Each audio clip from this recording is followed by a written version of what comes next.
네, 안녕하세요.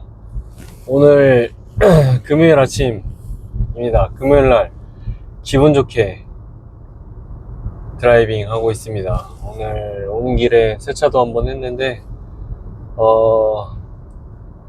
네, 지금 상황이 뭐 참 따뜻한 날씨인 것 같고요. 그리고 또 지금 뭐 보니까 날씨가 화창해서 어디 놀러 가기도 좋은 날씨인 것 같아요. 그래서 요새 아이들이 집에 오면 놀이터로 많이 놀러 간다고 하던데 그 시간 보내기 참 좋은 날씨 이어지고 있는 것 같습니다. 주말엔 비가 온다고 하니까 날씨 잘 보시고 나서 아이들과 좋은 시간 보냈으면 좋겠습니다. 제가 어저께 또 이제 그 시장 상황, 뭐 부동산도 보고 뭐 주식도 보고 뭐 이런 경제나 이런 상황을 이렇게 보니까 그 참 사람들이 아직도 부동산에 대해서 굉장히 좀 헛갈려 하고, 그리고 또 뭐 민주당이 집권해서 정권 교체가 일어나면 또 지난번에 무슨 2017, 16년도에 뭐 이렇게 그 민주당 집권하고 나서 집값이 폭등한 것처럼 또 오를 수 있다, 지금이 기회다 라는 등등의 이야기들, 이런 것들이 아직도 엇갈리게 만드는 상황인 것 같아요. 그래서 뭐 관심 있는 사람들은 아직도 전문가의 의견에 굉장히 궁금해하고 뭐 이런 것 같거든요. 근데 이제 그 주식에서 보면요, 주식이 저평가됐을 때, 그러니까 저평가라는 이야기가 뭐냐면 실제로 가지고 있는 그 기업의 가치, 그 기업의 가치보다 낮은 수준의 가격으로, 그러니까 예를 들어서 1억짜리 일을 하는 그 가치를 가진 기업인데 지금 시장에서 거래되는 가격 자체가 뭐 5천만 원 정도의 거래가 되고 있는 거예요. 왜냐면 사람들이 그 주식에 대해서, 그 기업이 하는 활동에 대해서 잘 몰라주고 있기 때문에, 수요가 없기 때문에. 그래서 실제로 가지고 있는 그 가치보다, 잠재적인 그런 가치보다도 가지고 있는 그 가격적으로 이 실제 거래되는 가격이 낮을 수가 있거든요. 그걸 이제 저평가라고 부르는데, 그 저평가된 부분을 가지고 활용하기에는 이 주식뿐만이 아니고 이 부동산도 그런 저평가 구간이라는 게 있는 것 같아요. 예를 들어서 제가 살고 있는 집이 12억짜리인데 12억짜리라고 생각할 수 있을 만한 그런 가치를 가졌다고 나는 생각하는데, 아니면 또는 평가하는 게, 객관적인 게 그런 수준인데, 근데 실제로 시장에서 거래되는 거는 10억 정도다, 뭐 8억 9억이다, 이렇게 되면은 지금 내가 생각하는 이 우리 집의 가치는 12억인데 실제로 거래되고 있는 가격이 8억에 불과하기 때문에 어떻게 보면 4억 정도나 언더밸류에이션, 그러니까 실제로는 좀 약간 과소평가되고 있다는 거 아닙니까? 그죠? 아직 사람들이 10억짜리로 제대로 봐줄 수 있는 사람들이 많지 않기 때문이겠죠.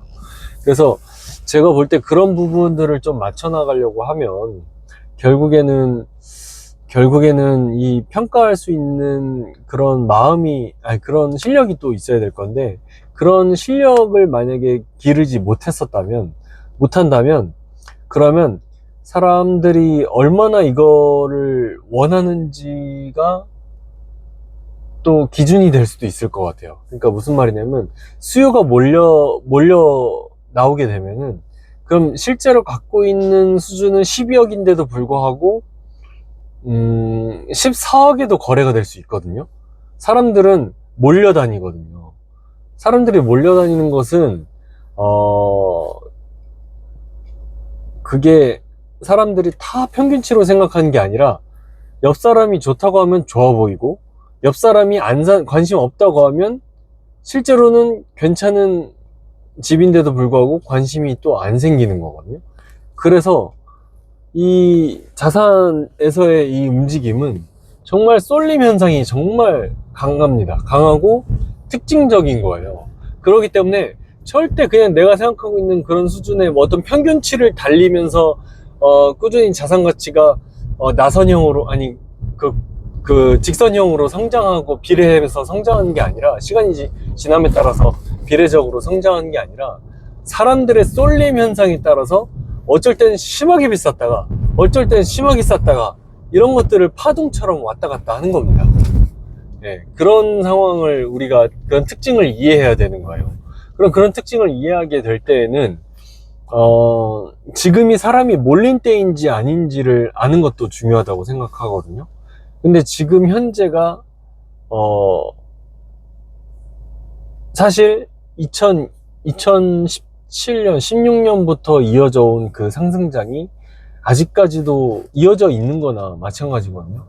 22년 후반기에 금리 인하로 인해서, 금리 상승으로 인해서 굉장히 집값이 많이 떨어지고 뭐 전세값이 난리가 나고 했었을 때, 그때 충격마저도 뭐 30% 뭐 빠지기도 하고 20% 빠지기도 하고 했지만 여전히 그 가격 수준 자체가 굉장히 높은 편에 속한다는 얘기죠.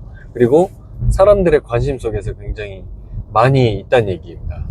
그런 상황에서 지금 들어가서 가격이 오르기를 바라는 것은 주식에서 보면 상따라고 부르는데, 그러니까 이미 오른 상황인데 그 오른 게 더 올라서 먹는 거를 바라는 거예요. 저평가된 거를 사서 제대로 평가를 받을 수 있을 때에 그거 가격을 돈을 버는 게 아니라, 이미 올랐는데 그게 더 오르길 바라면서 가격이 오르는 거거든요. 그 차이점을 분명히 인지를 해야 되는 겁니다. 그래서 지금 같은 상황에서는 저평가된 거를 주워가지고 사서 저평가된 걸 사가지고 가격이 제자리를 찾아갈 때 돈 버는 게 아니라, 지금 이미 좀 오른 상황인데 여기에서 더 올랐을 때 내가 벌 수 있는 것들이 있을 수 있는 거거든요. 그 차이점이 이해가 되십니까? 네. 그런 부분들을 좀 분명히 차이점을 인지하고, 내가 지금 싸게 사는 거는 아닐 수도 있겠구나. 그러니까 기존에 신고가 치고 뭐 최고가 했었던 그 시점과 비교를 해버리면 지금이 조금 더 싸게 사는 거고, 과열되지 않은 상황에서 사는 거는 맞을 수 있겠지만, 저평가된 걸 사는 건 아니다. 이렇게 생각하는 게 좀 더 지금 시장을 이해하기가 수월할 것 같습니다. 그래서 저평가된 거가 제대로 된 시장을 찾아가면서 돈을 버는 게 아니라, 비싼 걸 샀어요. 그냥 값이 적정히 나가는 걸 샀어.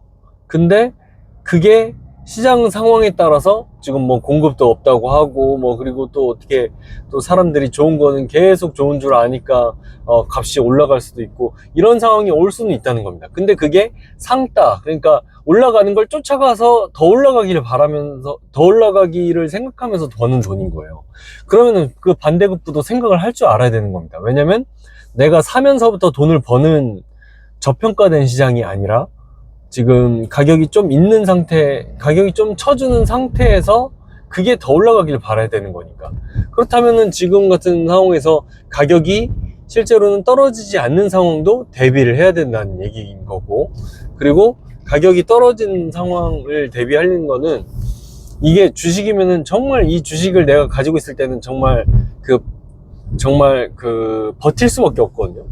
그냥 이게 다시 가격이 올라갈 때까지 버틸 수밖에 없어요. 왜냐면 그 회사에서 내가 주식을 미리 이렇게 사놨다고 해서 막 특별하게 뭐 배당 말고는, 근데 배당도 사실 우리가 주식 거래하는 그런 규모에서는 큰 의미가 있을 만한 배당 수준이 아닙니다. 그래서 그런 경우라고 하면은, 이게 들고 있을 때는 이 기업이 잘 되기를 응원하지만 실제로 내가 가지게 되는 효용 가치는 별로 없습니다. 그냥 가지고 있는 거에 불과해요. 근데 이걸 만약에 내가 부동산으로 갖고 있다, 그리고 그게 마침 내가 사는 집이다 하면 효용 가치가 있는 거예요.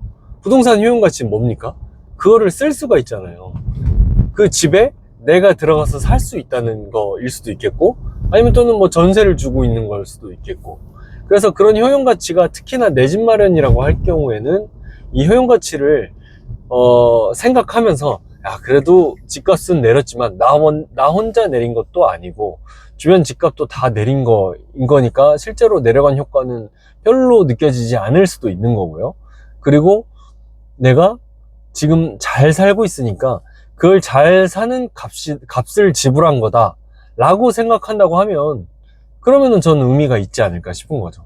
그래서 내 집 마련이라고 하는 거는 실제로 그냥 주식에 투자하는 것과는 좀 다른 결로 볼 수 있는 거라고 생각 드는 거고요.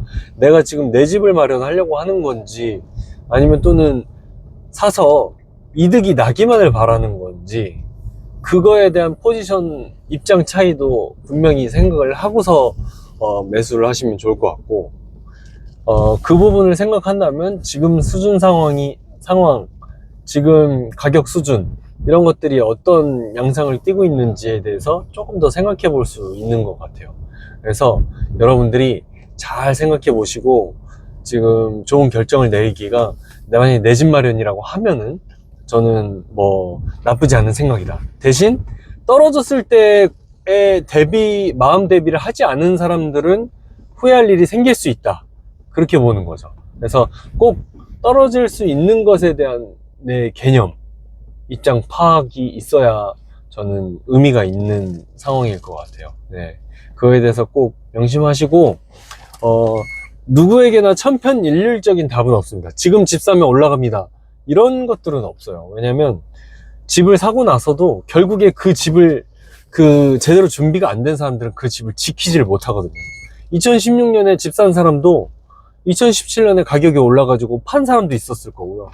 그리고 뭐 애들 대학교 보내느라, 아니면 또는 뭐 결혼 시키느라 그 돈이 필요해서 중간에 청산한 사람도 있었을 거예요. 그죠? 그러면 2017년에 판 사람들은 2018년, 19년 혹은 2020년에 가격이 올랐을 때 또 후회하지 않았겠습니까? 그러니까 그런 거 생각해 보면 어떤 누구에게나 맞는 답은 없어요. 내 상황을 잘 맞추어서 생각을 해봐야 되기 때문에 제가 여러 번 이야기를 하는 겁니다. 네, 그래서 오늘은 한번 시장 상황에 대해서 조금 어저께 보고 나서 다시 한번 생각해 본 바가 있어서 좀 얘기를 좀 드린 거고요. 오늘 하루도 일단 충실히 잘 살았으면 좋겠습니다. 저야 그런 부분에서는 명확한 제 원칙을 갖고 있기 때문에 흔들리지 않지만, 이제 많은 사람들은 누군가 뭔가 이야기를 해줬으면 좋겠다 라는 부분도 분명히 있을 것이고, 궁금한 게 많이 있는데 누구한테 답답하니까 물어보지도 못하고, 이런 것들이 생길 수 있어서 그런 것들이 스스로 생각하는 힘을 좀 기를 수 있어야 되는 거고, 그게 내 집 마련이라고 하면 이 투자하는 것과는 조금 별개로 생각해 볼 수 있는 부분이 있다, 이렇게 생각이 드는 겁니다. 내 집 마련을 하고 하고 있는 일에서 소득을 이루고 내 가치를 높이는 거, 그리고 사회에 기여할 수 있는 거까지 생각한다면 정말 더 좋은 일이 되겠죠. 1. 나는 매일 성장하는 건강한 삶을 산다. 2. 나는 좋은 사람들에게 더 큰 가치를 줄 수 있는 사업가이자 투자자이다. 3. 2026년 내 책 많은 사람들과 나눌 수 있게 됐다. 4. 모든 일은 마음먹기 달려있다. 네, 오늘 하루 더 행복한 하루 보내시기 바랍니다. 감사합니다.